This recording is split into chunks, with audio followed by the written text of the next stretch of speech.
आजकाल ना चांगली झोप न लागणं ही काही साधी गोष्ट राहिलेली नाहीये. म्हणजे फक्त थकवा आलाय असं नाही, तर ही एक खूप गंभीर जैविक समस्या बनली आहे आणि खूप लोकांना याचा त्रास होतोय. तर आज आपण याच समस्येच्या अगदी मुळाशी जाणार आहोत आणि एका अशा उपायाबद्दल बोलणार आहोत, जो खरं सांगायचं तर आपल्या कल्पनेच्या पलीकडचा आहे. पण पहिला प्रश्न हा आहे, की आपली झोप बिघडली तरी का आहे? म्हणजे बाजारात इतके उपाय आहेत, तरीही शांत आणि गाढ झोप मिळणं इतकं अवघड का झालंय? असं नक्की काय आहे जे आपल्या लक्षात येत नाहीये? चला जरा आणखी खोलवर जाऊया. प्रॉब्लेम फक्त थकल्यासारखं वाटण्याचा नाहीये. ही गोष्ट आहे आपल्या शरीराच्या नैसर्गिक जैविक लयीत, म्हणजे आपल्या बॉडीच्या आतल्या घड्याळात झालेल्या एका मोठ्या बिघाडाची.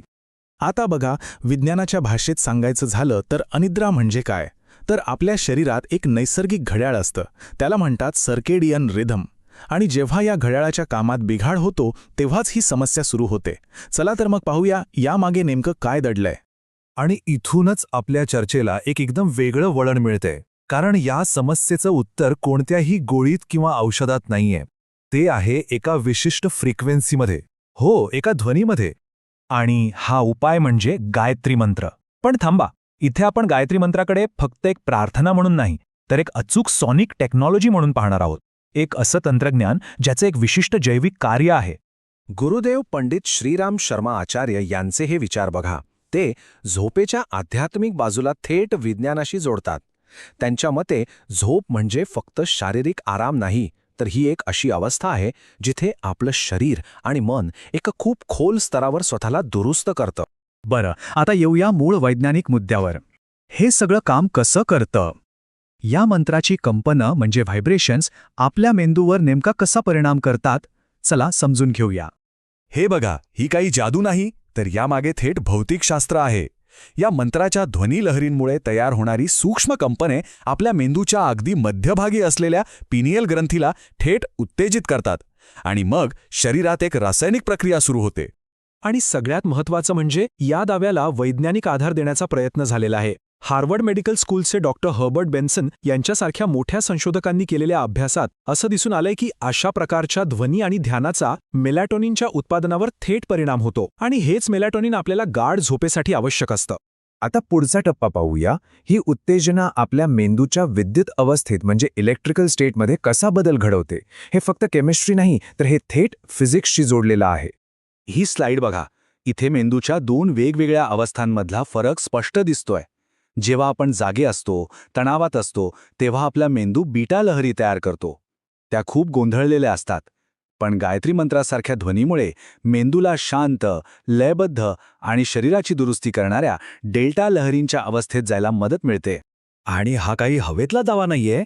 मेंदूच्या लहरींमध्ये होणाऱ्या या बदलाचं अनेक न्यूरोसायंटिस्टनी दस्तऐवजीकरण केलं आहे.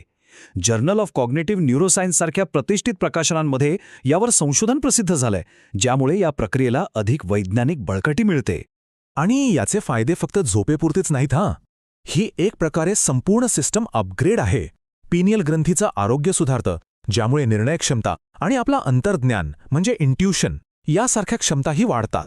गुरुदेवांचं हे दुसरं वाक्य बघा, किती सुंदर वर्णन आहे.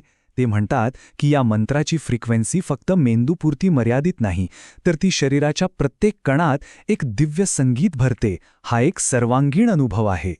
तर आता आपण समारोपाकडे येतोय. या संपूर्ण प्रक्रियेला आपण आपल्या शरीराचं एक टोटल सिस्टम ओव्हरहॉल म्हणू शकतो. जसं आपण कॉम्प्युटर रिबूट करतो, तसंच हे शरीराच्या सॉफ्टवेअरला नव्याने सुरू करण्यासारखं आहे.